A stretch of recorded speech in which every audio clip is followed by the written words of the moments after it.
وَأَعُوذُ بِاللَّهِ أَن تُدْرِكُوهُنَّ، اے مہاجرین کی جماعت، خمسن، 5 ایسی آزمائشیں ہیں، اِذَا ابْتُلِیتُم بِهِنَّ، جب ان 5 آزمائشوں میں تمہیں آزمایا جائے، وَأَعُوذُ بِاللَّهِ أَن تُدْرِكُوهُنَّ، میں اللہ رب العالمین سے پناہ طلب کرتا ہوں وہ آزمائشیں تم پر آ جائیں۔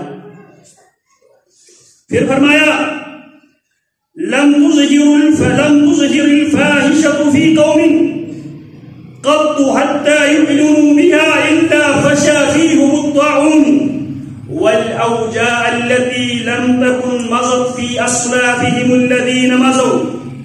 لم تظہر الفاحشة، کسی بھی بستی میں، کسی بھی علاقے میں، کسی بھی سوسائٹی میں بے حیائی عام ہو جائے، حتی یعلنوا بها، یہاں تک کہ اعلانیہ بے حیائی کی، بدکاری کی دعوت دی جانے لگے،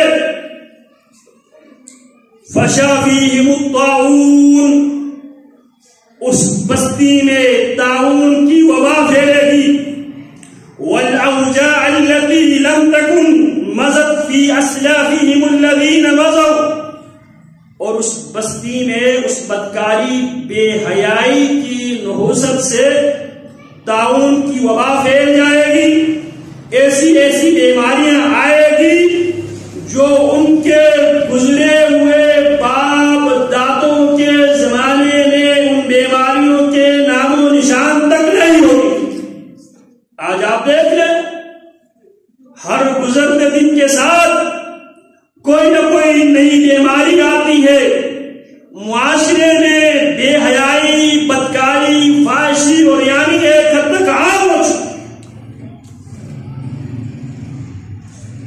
وَلَمْ يَنْقُصُوا الْمِكْيَالَ وَالْمِيزَانَ، اور اس معاشرے کے اندر، معاشرے میں تجارت کرنے والے تجار، تاجر حضرات، لم ينقصوا المكيال والميزان، جب وہ ماپ تول میں کمی کرنے لگ جاتے ہیں، الا اخذوا بالسنين، وہ بستی، وہ سوسائٹی، وہ علاقہ قحط سالی کے شکار ہوگی،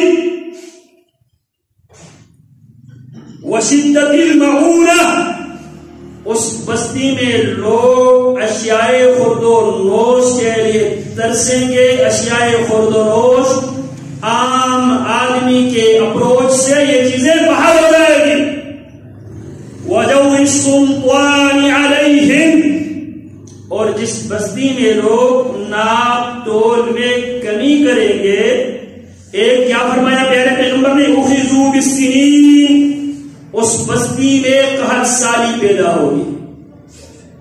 دوسری چیز وشدت المعونہ، خورد و نوش کے اشیاء نایاب ہو جائے گی۔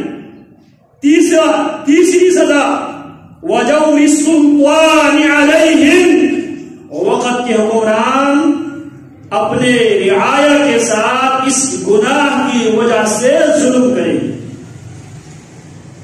وَلَمْ يَمْنَعُوا زَكَاةَ أَمْوَالِهِمْ إِلَّا مُنِعُوا الْقَطْرَ مِنَ السَّمَاءِ وَلَوْلَا الْبَهَائِمُ لَمْ يُمْطَرُوا وَلَمْ يَمْنَعُوا زَكَاةَ أَمْوَالِهِمْ، سوسائٹی کے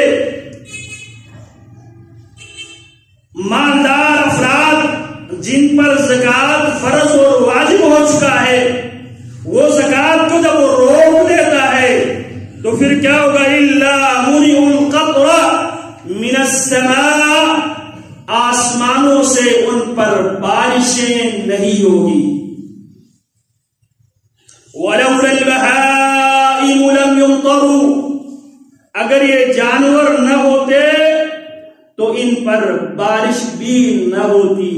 گناہوں کے باوجود اگر کہیں بارش ہو رہی ہے، اس میں ہمارا کوئی کمال نہیں ہے، یہ ان جانوروں کی وجہ سے بارشیں ہوتی ہے۔ وَلَمْ يَنقُضُوا عَهْدَ اللَّهِ وَعَهْدَ رَسُولِهِ إِلَّا سَلَّطَ اللَّهُ عَلَيْهِمْ عَدُوًّا مِّنْ غَيْرِهِمْ جب لوگ اللہ کی عہد شکنی کریں گے، رسول اللہ کی عہد شکنی کریں گے، اللہ رب العالمین ان پر بیرونی دشمنوں کو مسلط کرے۔ آج ہم روزانہ کی بنیاد پر اللہ کی عہد بھی توڑتے ہیں، رسول کی عہد بھی توڑتے ہیں۔ عہد اللہ و رسولہ فَأَخَذُوا بَعْضَ مَا فِي أَيْدِيهِمْ، جب بیرونی دشمن ان پر مسلط ہوگا، بیرونی دشمن باہر کے دشمن جو کچھ ان کے ہاتھوں میں ہیں ان میں سے بہت بڑا حصہ وہ بیرونی دشمن ان سے چھین لے۔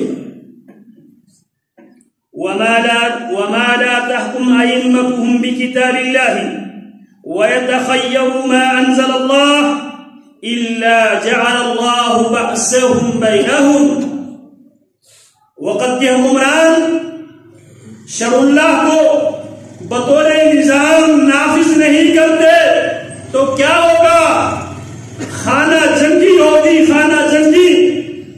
اس حدیث کی روشنی میں ذرا ہم اپنی سوسائٹی کا جائزہ لیں۔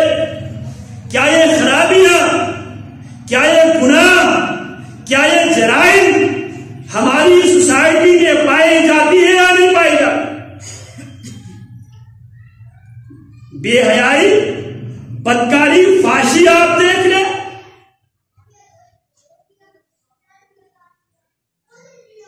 ناپ توڑ میں کمی آپ دیکھ لیں، عہد و پیمان کو توڑتے ہوئے آپ دیکھ لیں، زکوٰۃ سے لوگ پیچھے ہٹتے ہوئے آپ دیکھ لیں، اللہ اور اس کی رسول کے عہد کی پاسداری کی حالت آپ دیکھ لیں۔ ہمیں یہی نظر آتی ہے کہ ہم تمام جرائم کے ہم من حیث القوم ہم مرتکب ہو چکے ہیں۔ یہ بارشوں کا رک جانا، یہ قحط سالی عام ہونا، آزمائشوں میں مبتلا ہونا، یہ وہ بنیادی اسباب ہے جس کی وجہ سے ہم انسان آزمائشوں سے دوچار ہے۔ یہ ہے اسباب بارش نہ ہونے کی، قحط سالی کی، بیماریوں کی عام ہونے کی، خانہ جنگی کی۔ بیرونی قوتیں ہم سے اپنی مرضی سے فیصلہ لیتی ہے۔ ہماری یہاں ملک کے اندر ایک خانہ جنگی کی ایک کیفیت آئی ہے۔ یہ وہ اسباب ہے جو رسول اللہ صلی اللہ علیہ وسلم 1400 سال پہلے ہمیں بتا کر گئے ہیں۔ ان اسباب